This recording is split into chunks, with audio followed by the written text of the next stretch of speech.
Hi hello friends, எல்லோரும் எப்படி இருக்கீங்க?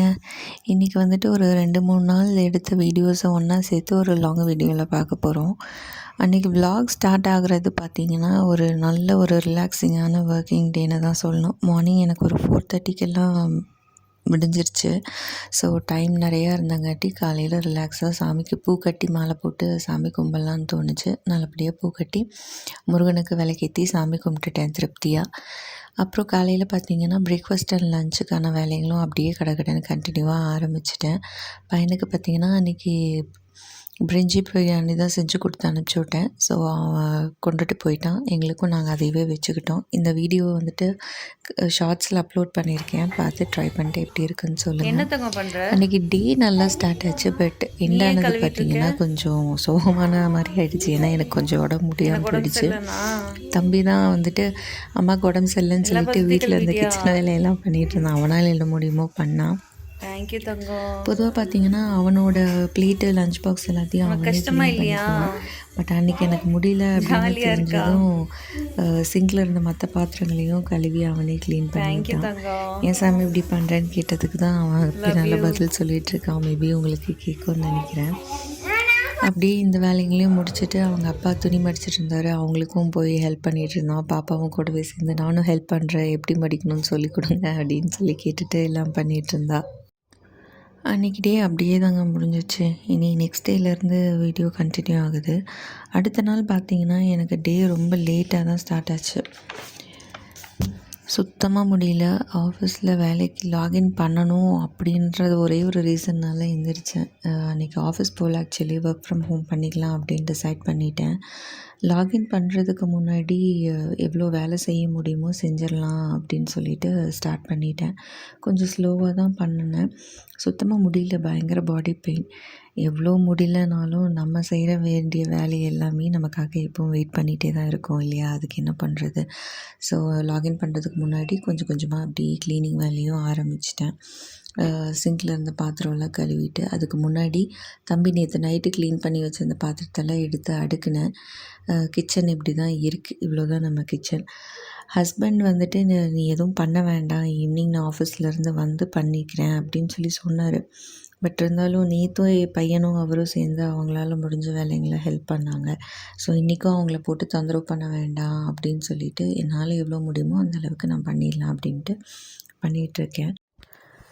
அன்றைக்கி நிறைய வேலை இருந்த மாதிரி தாங்க எனக்கு ஃபீல் ஆச்சு. ரொம்ப ஸ்லோவாக செய்கிற மாதிரி இருந்துச்சு. அன்றைக்கி ஆக்சுவலாக எனக்கு உடம்பு சரியில்லாதனாலையா இல்லை உண்மையாலுமே நிறையா வேலையான்னு எனக்கு தெரியல. பட் நிறையா வேலை இருந்த மாதிரி இருந்துச்சு. பட் ஸ்டில் அப்படியே கொஞ்சம் கொஞ்சமாக பண்ணிட்டேன். லாகின் பண்ணுறதுக்கு முன்னாடி கொஞ்சம் ஒர்க்லாம் கம்ப்ளீட் பண்ணேன். தென் லன்ச் டைமில் வந்துட்டு சாப்பிட்டுட்டு மிச்ச வேலையெல்லாம் பார்த்துட்டு அப்படியே ஸ்லோவாக எல்லா வேலையும் முடிச்சிட்டேன். என்னடா வீட்டில் ஒரு ஆர்கனைசிங் ஐட்டம் கூட இல்லையே அப்படின்னு உங்களுக்கு தோணலாம். ஓரளவுக்கு எல்லாமே வச்சுருந்தேங்க நான்.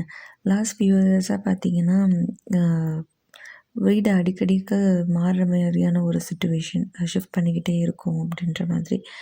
ரீசன் என்ன அப்படின்னா ஜாபு, ஃபேமிலி ரீசன்ஸ் எல்லாம் நான் அதை பின்னாடி சொல்கிறேன்.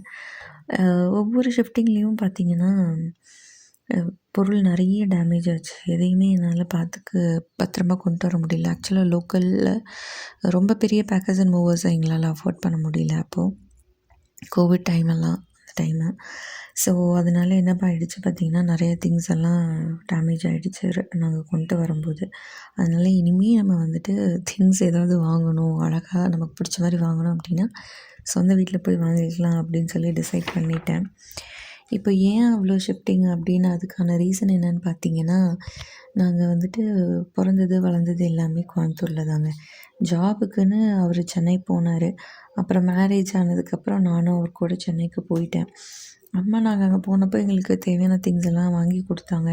நாங்களும் அப்பப்போ ஷாப்பிங் போகும்போது வீட்டுக்கு தேவையானது எல்லாம் வேணுங்கிறதெல்லாம் வாங்கி வச்சுக்கிட்டோம். பட் கன்சீவ் ஆகிட்டேன் அப்படின்றதுனால டாக்டர் ஸ்ட்ரிக்டாக நீ அம்மாவோட கேரில் தான் இருக்கணும் அப்படின்னு சொல்லிட்டாங்க.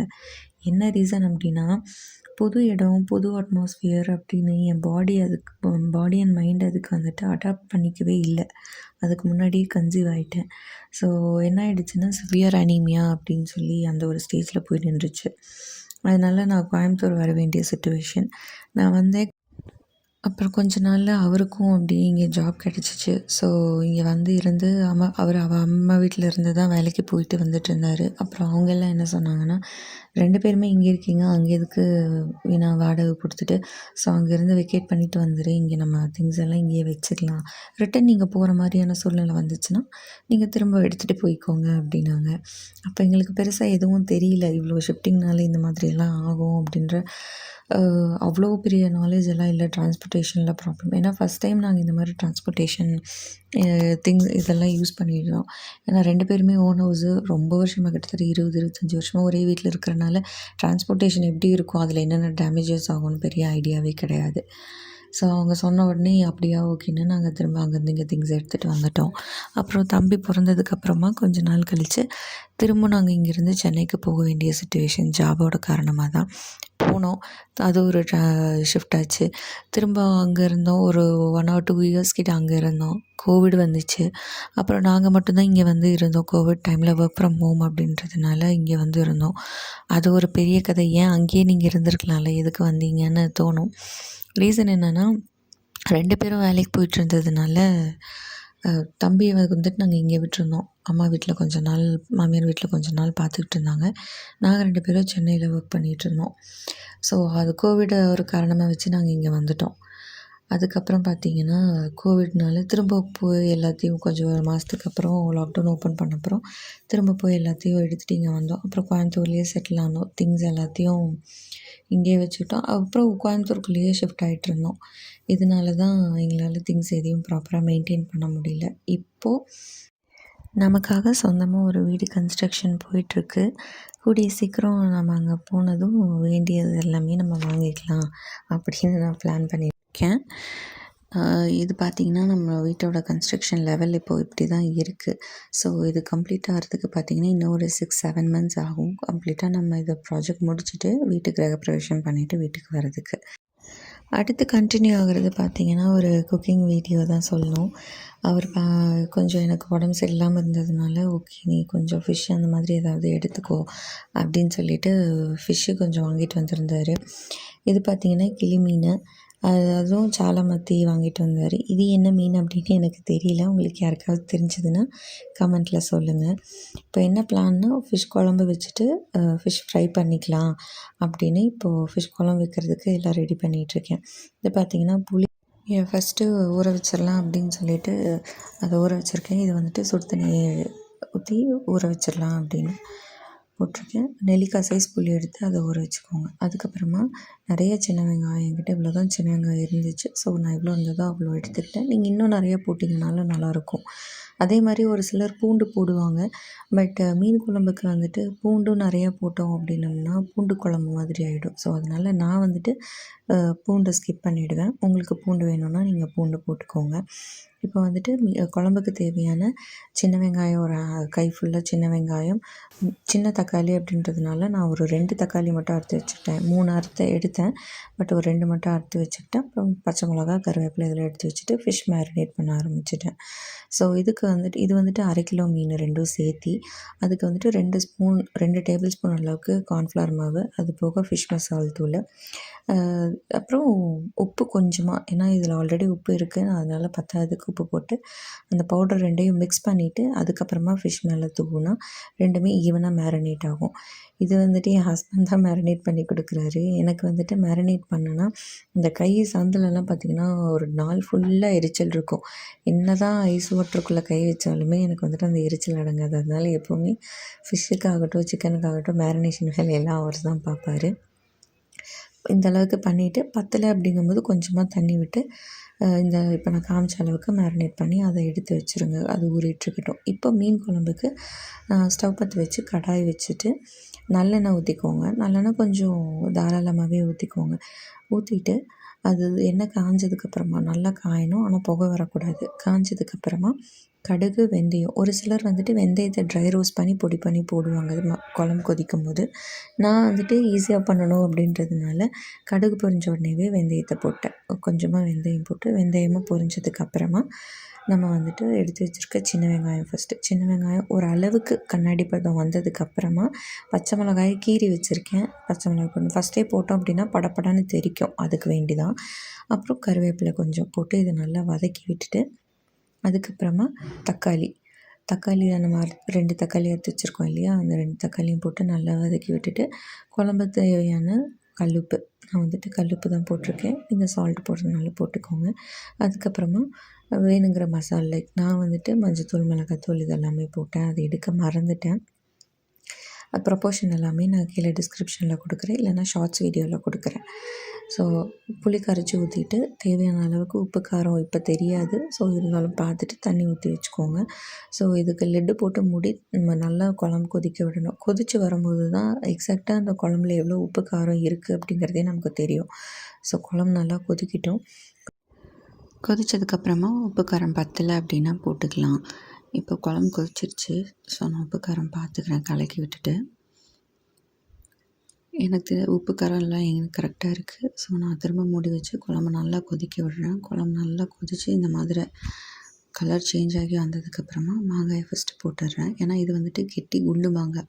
ஸோ இது வந்துட்டு அந்த கிளிமுக்கு மாங்காய்ன்னு சொல்லுவாங்க இல்லையா, அதுவாக இருந்துச்சுன்னா எடுக்கிறதுக்கு கொஞ்சம் முன்னாடி போட்டு நம்ம வேக வச்சு எடுத்தால் போதும். பட் இது வந்துட்டு தோல் ரொம்ப ஹார்டாக இருக்கும். ஸோ நம்ம ஃபஸ்ட்டே மீன் போடுறதுக்கு எல்லாத்துக்கும் முன்னாடி குழம்பு ஓரளவுக்கு அந்த கலர் சேஞ்ச் ஆகி வந்ததுமே மாங்காயை போட்டு நல்லா வேக வச்சு விடணும். இது மாங்காய் வெந்ததுக்கப்புறமா மீனை போட்டு நல்லா கொதிக்க விடணும். இப்போ மாங்காய் வேகட்டும், நம்ம மூடி வச்சுட்டு வெந்ததுக்கப்புறம் திரும்ப செக் பண்ணி பார்ப்போம். மாங்காய்லாம் நல்லா கலர் சேஞ்ச் ஆகி வெந்து வந்துருச்சு. இந்த ஸ்டேஜில் வந்துட்டு இப்போ நம்ம மீனை போட்டுடலாம். மீன் போடுறதுக்கான கன்சிஸ்டன்சி பார்த்திங்கன்னா இப்படி சுற்றியும் பபிள்ஸாக வருது பார்த்திங்களா, இந்த டைமில் தான் மீன் போடணும். ஆக்சுவலி நல்லா இந்த தண்ணி மாதிரி கொதித்து வரும் பார்த்திங்களா, நடுவில் மட்டும் கொதித்து பொங்கி வரும்ல, அந்த மாதிரி ஸ்டேஜில் போட்டிங்கன்னா இன்னும் குழம்பு ரெடி ஆகலை அப்படின்னு அர்த்தம். இப்போ எல்லா பக்கமும் அந்த பபிள்ஸாக கொதிக்கிறது கரெக்டான கன்சிஸ்டன்சி. ஸோ மீனை போட்டுட்டு அது எதுவும் கசங்காமல் லைட்டாக பார்த்து உள்ளே இறக்கி விட்டுட்டு குழம்புக்குள்ளே மூடி வச்சிட வேண்டியதான். யூஸ்வலி எல்லோரும் 5 மினிட்ஸ் வேக விடுவாங்க. நான் மோர் தென் 10 மினிட்ஸ்க்கே வேக விடுவேன். நல்லா வேக விடுவேன். என்னென்னா எல்லோரும் சொல்கிற மாதிரி மீன் ஒன்றும் அவ்வளோ சீக்கிரம் உடஞ்சி கரைஞ்சி போயிடாது. நம்ம கலக்கி எப்படி எடுக்கிறோன்றதை பொறுத்து தான் இருக்குதுன்னு நான் நினைக்கிறேன். பிகாஸ் நான் எப்போவுமே வந்துட்டு நல்லா ரொம்ப நேரம் கொதித்து இந்த மாதிரி எண்ணெய் பிரிஞ்சு வர அளவுக்கு விட்டுருவேங்க. அதுக்கப்புறமா தான் எடுப்பேன். எனக்கு மீன் வந்துட்டு கரைஞ்சி போகாது. அடுத்து இப்போ வந்துட்டு ஃபிஷ் ஃப்ரை பண்ணிடலாம். ஃபிஷ் ஃப்ரை பண்ணுறதுக்கு கடாய் வச்சுட்டு நான் வந்துட்டு தேங்காய் எண்ணெய் ஊற்றுறேன். நல்லா டீப் ஃப்ரை ஆகிற அளவுக்கு நான் ஆயில் ஊற்றலை. ஸோ லைட்டாக தான் ஹாஃப் வேல வைக்கிற அளவுக்கு நான் ஊற்றிருக்கேன். இதில் ஒரு சின்ன டிப் என்ன அப்படின்னு உங்களுக்கு பார்த்தீங்கன்னா, ஃபிஷ்ஷு போடும்போது இந்த மாதிரி நீளமான ஃபிஷ் போடுறீங்க அப்படின்னா, ஒரு சைடு தலையும் வாலும் வருதுன்னா அதுக்கு ஆப்போசிட் டைரெக்ஷனில் வால் இருக்க இடத்துல தலை வர மாதிரி உல்ட்டாவாக போட்டிங்க அப்படின்னா ஃபிஷ் வந்துட்டு உங்களுக்கு திருப்பி போடுறதுக்கு வசதியாக இருக்கும். அதே மாதிரி போட்ட உடனே திருப்பாமல் கொஞ்சம் நேரம் ஒரு 2 நிமிஷம் அது வேகிறதுக்கான டைம் கொடுத்தீங்க அப்படின்னா இந்த மாதிரி கடாயில் ஒட்டாத அளவுக்கு மீன் வந்துட்டு நல்லா வெந்து வரும். அதே மாதிரி அந்த 2 மினிட்ஸ்னால் 2 மினிட்ஸில் கரெக்டாக எடுத்துடணும், திருப்பி போட்டுடணும். அப்போ தான் கருகவும் செய்யாது. அந்த ஒரு நல்ல ஒரு ரெட் கலரில் அப்படியே இருக்கும். பார்த்திங்கனாலே தெரியும், எனக்கு ஒரு துளி கூட ஒட்டலை மீன். அதே மாதிரி கருகவும் கிடையாது. ஸோ நல்லா ஃப்ரை பண்ணி வந்திருக்கு. இந்த எண்ணெய் வந்துட்டு கருகுச்சுன்னா திரும்ப யூஸ் பண்ண முடியாது. நான் என்ன பண்ணுவேன்னா, இப்போ வறுத்துருக்கேனா நைட்டுக்கு இதே எண்ணெய் இருந்துச்சு அப்படின்னா திரும்ப நான் யூஸ் பண்ணிப்பேன். ஏன்னா எனக்கு எண்ணெய் கருகல. ஒரே நாளில் நான் இது பண்ணிவிடுவேன். மிச்சமாகிற எண்ணெயை ஃபிஷ் வறுத்தா மட்டும் அந்த எண்ணெயை எடுத்து நான் டிஸ்போஸ் பண்ணிவிடுவேங்க. சிக்கன் வறுத்தேன்னா அந்த எண்ணெயை நான் எடுத்து தோசைக்கு அந்த மாதிரி எதுக்காவது ஊற்றிக்குவேன். ஃபிஷ்ஷோட ஆயில் மட்டும் நான் எப்போ கம்மியாக யூஸ் பண்ணிட்டு மிச்சம் இருக்கிறது கீழே ஊற்றிடுவேன். இது பார்த்திங்கன்னா சால மத்தி மீனுங்க. இது என்னோடய ஃபேவரெட். ஆக்சுவலாக கடல் மத்தி தான் என்னோடய ஃபேவரெட்டு. அது இப்போ கிடைக்கல அப்படின்றதுனால சால மத்தி வாங்கி ஃப்ரை பண்ணி சாப்பிட்டுட்ருக்கோம். ஸோ இதுவும் அதே மாதிரி தான்.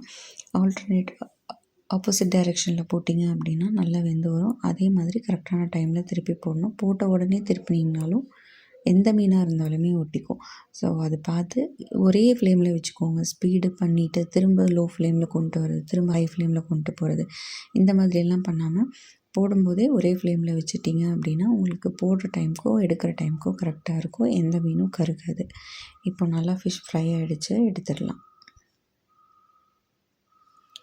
எடுத்துகிட்டு உங்களுக்கு நான் பிளேட்டில் போட்டு காட்டுறேன் பாருங்கள்.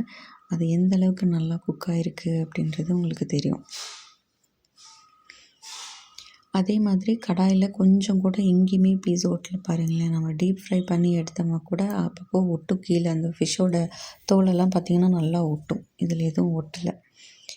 இப்போ லஞ்சுக்கு என்னென்னு பார்த்துடலாங்களா மொத்தமாக. ஒயிட் ரைஸு, அதுக்கப்புறம் பார்த்திங்கன்னா நாம் மாங்காய் போட்டு வச்ச மீன் குழம்பு, அப்புறம் ரசம் கொஞ்சம் வச்சேன். அந்த ரசத்தை நான் ரெசிபியில் கவர் பண்ணலை. ஸோ ரசம், தயிர் வந்துட்டு நான் பெரிய ஊற்றுனது. நாங்கள் ஃபிஷ்ஷோட தயிர் எடுத்துப்போங்க. எங்களுக்கு அது சின்ன வயசுலேருந்தே செட் ஆகிடுச்சுன்றதுனால அது பிரச்சனை இல்லை. அப்புறம் ஃபிஷ் ஃப்ரை பாருங்களேன் எவ்வளோ சூப்பராக இருக்குது. இப்படி தான் இருந்துச்சு ஃபிஷ் ஃப்ரை.